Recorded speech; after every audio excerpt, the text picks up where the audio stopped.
Hello friends, তোমরা সবাই কেমন আছো? আশা করি খুব ভালো আছো। কিন্তু আজকে ভিডিওতে বলছি আজকে দিনটা ভালো নেই, কারণ আজকে আমাদের বাড়িতে সাপ ঢুকেছে। সেই তোমাদের কি বলবো, সাপটা এত বড়, 5 হাতের থেকেও বেশি লম্বা হবে সাপটা। তাই ভাবলাম পুরো ভিডিওটা আজকে তোমাদের সাথে শেয়ার করবো, তোমাদের দেখাবো যে কিভাবে সাপটাকে বের করেছে আমাদের এই দাদাভাই, আর কিভাবে সাপটাকে আজকে মেরে ফেলেছে। পুরো ভিডিওটা তোমরা দেখতে থাকো। তোমরা দেখতেই পাচ্ছ এই যে দাদার হাতে লাঠি দেখছো, এই হচ্ছে গণেশ দাদা, এই হচ্ছে একজন বিএসএফ, আমাদের বাড়িতে থাকে, আমাদের বাড়িতে ভাড়া থাকে। তো ঠিক আছে, আমাদের বাড়িতে এই কাঠগুলো দেখছে, এগুলো তোমাদের দাদাভাই নিয়ে এসেছিলো কাঠগুলো কিছু কাজের জন্য, আর এই কাঠগুলোর ভেতরেই ঢুকেছে আজকে। আর ওই যে তোমরা দেখছো দাদাভাই আর দাদাভাইয়ের বউ, এই যে তার ওয়াইফ, দুজন মিলে একসাথে কীভাবে, আর ওই যে আরেকটা দাদাভাই বিএসএফ, সেও চলে এসছে বের করতে। তো প্রচণ্ড অনেকক্ষণ থেকে তারা চেষ্টা করছে বের করার, কিন্তু সে সাপটা কিছুতে বেরোচ্ছিল না। তারা প্রথমে ভেবেছিল মারবে না, কিন্তু তারা দেখছিল যে যখন কিছুতে বেরোচ্ছে না, তোমরা আমার ভিডিওটা ভালো করে দেখো, তাহলে বুঝতে পারবে যে কত বড়। তো যখন আমি ভিডিওটা দেখছি আমার গাটা যেন তখন শিরশির করে উঠছে, এতটাই ভয় লাগছে। তাহলে তোমরা দেখো কতটা সাহসের সাথে আমাদের এই গণেশ দাদাভাই সে সাপটাকে উদ্ধার করেছে। আর তোমরা দেখো, তারা প্রথমে মারতে চায়নি, কিন্তু কি করবে, প্রচণ্ড চোট খেয়েছিল সাপটা, প্রচণ্ড ব্যথা পেয়েছিল, তার জন্য একেবারে মেরে ফেলেছে। তোমরা ভিডিওটা ভালো করে দেখো দাদাভাইরা লাঠি দিয়ে কি করছে। আর এই যে দেখো, দেখতেই পারবে পুরোটা ওই যে ওই কাঠের নিচে এখন আছে।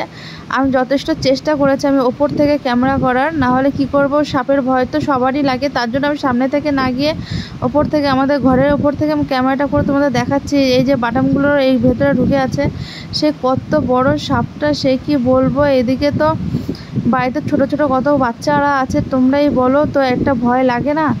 তো এই জন্য এখন সাপটাকে আমরা করেছি কি, এই যে সাপটাকে মেরে ফেলা হয়েছে। এই যে এখন তোমাদের দেখাবো। তো আমি একটু খানিকক্ষণের জন্য নিচে গেছিলাম, কারণ যে ভাবি হচ্ছে কাজ করছে, তো তারা হচ্ছে, আমি তাদের সাথে ভাবি ভাবি বলে কথা বলি, কারণ যেহেতু তারা হিন্দিতে কথা বলে। তো তার বাচ্চাটা ছোট, তার বাচ্চাটাকে আনতে আমি নিচে গেছিলাম, তার সাথে আমার মেয়েও ঘরে ছিল, ওদের ঘরে ছিল, তো আমার মেয়েকেও নিয়ে আসলাম। এই যে তোমরা দেখছো, এই যে বের করেছে কত বড়, তোমরাই দেখো আর তোমরাই বলো যে কত বড় হবে এটা। আমার তো মনে হচ্ছে 4-5 হাত তো হবে, এতটাই বড়।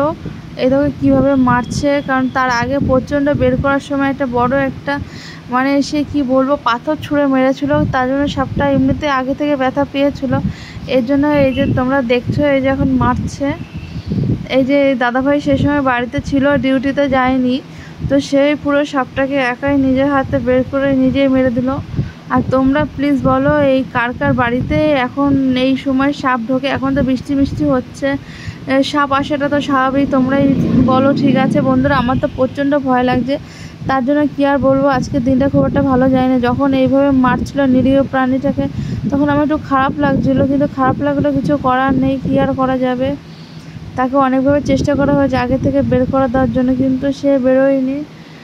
আর এই দেখো তারা মারছে, আর এদিকে আমার সাথে কথা বলছে যে ওপর থেকে ক্যামেরা করলে হবে, নিচে আসতে হবে, কি আর করবো, আমি ভয় পাচ্ছিলাম।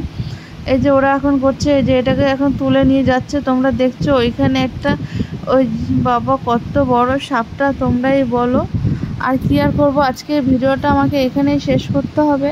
আর ওইখানে হচ্ছে মাটি খুঁড়ে রেখেছে, মাটি খুঁড়ে তার ভিতরে ওই দাদাভাই নিজেই খুঁড়ে রেখেছে, খুঁড়ে নিজেই এখন কবর দিয়ে দেবে। তো খারাপ লাগছিলো, কিন্তু খারাপ লাগলে কিছু করার নেই। জিনিসটা দেখলো প্রচণ্ড ভয় লাগছিলো যে সারা দিনটা এইভাবেই কেটেছে। টাটা বন্ধুরা, ভিডিওটা আজকে এখানেই শেষ করছি।